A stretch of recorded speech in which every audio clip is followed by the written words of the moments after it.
எத்தனை ஆண்டுகள் ஆனாலும் நமது திருச்சியின் அழகு அழகு. என்ன மாதிரி அழகாக இருக்குங்க. கேட்பீங்க, நீ இங்கேயா இருக்க அப்படின்னு. நான் வெளியூரில் வந்து வேலை பார்க்குறேன். நான் படித்த படிப்பு அப்படி எனக்கு. ஆனால் உள்ளூரில் இருக்கிறவங்களாம் கொடுத்து வச்சாங்க. அது ஒரு வரம் தாங்க. நம்ம ஊர் அழகே அழகுங்க.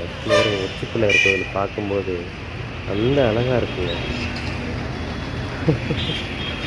என்ன செய்ய, நீங்கள் சொல்லல, வெளியில் போய் வேலை செய்கிறோம். இருந்தாலும் பிறந்த மண்ணை மறக்க மாட்டாங்க என்றைக்குமே.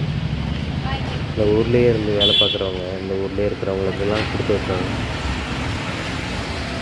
பார்ப்போம். நானே என்ன எங்கே சுற்றினாலும் ஊருக்கு தானே வந்தாங்கண்ணா. இதானே எனக்கு இந்த தாய்மொழி அரவணைக்க போகிறது. நம்ம ஊரில் எவ்வளோ பொக்கிஷம் இருக்குங்க.